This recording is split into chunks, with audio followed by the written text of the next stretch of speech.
First ನಮ್ಮ ತಂದೆ ನಮ್ಮ ತಾಯಿ ಇಬ್ಬರು ಕೆಲಸ ಮಾಡ್ತಿದ್ರು. ರೇಷ್ಮೆ ಸೀರೆ ಮಾಡೋದು, ಕೈಮಗ್ಗದ ಸೀರೆ. ನಮ್ಮ ಮನೆಯವರು ನಾವು ಇಬ್ಬರು ಮಾಡ್ತೀವಿ ಕೆಲಸ. ಸೋಮಶೇಖರ್ ಅಂತ ನನ್ನ ಹೆಸರು, ಕೊಳ್ಳೇಗಾಲ ನಮ್ಮೂರು. ನಾವು ಮದುವೆ ಮಾಡಿ ಬಂದಾಗ ನಮ್ಮ ಮನೇಲಿ 3 ಮಗ್ಗ ಇದ್ದಿತ್ತು. ಆವಾಗ ಸೈಕಲ್ ಇದ್ದಿತ್ತು. ಆ ಸೈಕಲಲ್ಲೇ ಹೋಗಿ ಬರ್ತಿದ್ರು, ಎಲ್ಲ ಮಾಡ್ತಿದ್ರು. ಅದಕ್ಕೆ ನಮಗೆ ಜಾಸ್ತಿ ಈ ಕೆಲಸಕ್ಕೆ ನಮಗೆ ಗಾಡಿ ಬೇಕಾಗಿತ್ತು. ಆವಾಗ ಅದನ್ನು ಚೂಸ್ ಮಾಡಿದಾಗ ನಮಗೆ TVS XL100 ನಮಗೆ ಬೇಕಾಗಿತ್ತು. ಈ ಗಾಡಿನೇ ಚೂಸ್ ಮಾಡೋಕ್ಕೆ ಕಾರಣ, ನಾವು ಯಾವುದೇ ಒಂದು ಪಾರ್ಸಲ್ ತಗೊಂಡು ಹೋಗಬೇಕು, ತಗೊಂಡು ಬರಬೇಕು ಅಂದ್ರೂ ಇದರಷ್ಟು ಸೌಕರ್ಯ ನಮಗೆ ಬೇರೆ ಗಾಡೀಲಿ ಕಂಫರ್ಟ್ ಬರಲ್ಲ.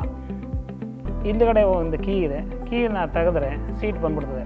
ಸೀಟ್ ಎತ್ಬಿಟ್ಟು ನಾವು ಬಾಕ್ಸ್ ಇಟ್ಕೊತೀವಿ. 2 ಬಾಕ್ಸ್ ಇಟ್ಕೊತೀನಿ ಮುಂದೆಗಡೆ ಒಂದು ಬಾಕ್ಸ್ ಇಟ್ಕೊತೀನಿ. ಆದರೆ ದೊಡ್ಡ ಗಾಡಿಗಳಲ್ಲಿ ಬರಲ್ಲ, ನಮ್ಗೆ ಇದೇ ಕಂಫರ್ಟಬಲ್. ಅದರಿಂದ ನಮಗೆ ಇದನ್ನೇ ಚೂಸ್ ಮಾಡಿದೆ. ನಾನು ಓಡಿಸ್ತೀನಿ. ಈಗ ನಮಗೆ ಸೀರೆಗಳು ಆರ್ಡ್ರ್ ಕೊಟ್ಟಿರ್ತಾರೆ, ತಗೊಂಡೋಗಿ ಅಲ್ಲಿ ಕಸ್ಟಮರ್ ಕೊಡಬೇಕು, ವೀವರ್ಸ್ಗೆ ಡೆಲಿವರಿ ಮಾಡಬೇಕು. ನಮ್ಮ ಊರು ಚಿಕ್ಕ ಊರು, ಕೊಳ್ಳೇಗಾಲ ಅನ್ನೋದು ಒಂದು ಚಿಕ್ಕ ಸಿಟಿನೇ. ಅದರಲ್ಲಿ ಸಂಧಿಗಳಲ್ಲಿ ಜಾಸ್ತಿ ಮನೆಗಳು, ಅಲ್ಲಿ ಇಲ್ಲಿ ಆ ಸಂಧಿ ಈ ಸಂಧಿ ನುಗ್ಗಿ ಬರಬೇಕು. ಆವಾಗ ನಮಗೆ ಈ ಗಾಡಿ ತುಂಬ ಯೂಸ್ ಆಗಿದೆ. ಮಿಷಿನ್ ಲೂಮು ಮಾಡ್ಬೋದು. ನಮಗೆ ಕೈಮಗ್ಗನೇ ಚೆಂದ. ಕೈಮಗ್ಗದಲ್ಲಿರೋ ಬಟ್ಟೆ ಕ್ವಾಲಿಟಿ ಪವರ್ ಲೂಮಲ್ಲಿ ಬರಲ್ಲ. ಅದರಿಂದ ನಾವು ಕೈಮಗ್ಗನೇ, ನಮ್ಮ ತಾತ ನಮ್ಮ ತಂದೆ ಎಲ್ಲರೂ ಮಾಡಿದ್ದಾರೆ. ನಾವು ಅದರಿಂದನೇ ಈ ಕೆಲಸನೇ ಮಾಡಬೇಕು ಅಂದ್ಬಿಟ್ಟು ಇದಕ್ಕೆ ಬರ್ತೀವಿ. ಈಗ 50-60 ಮಗ್ಗ ಇದೆ.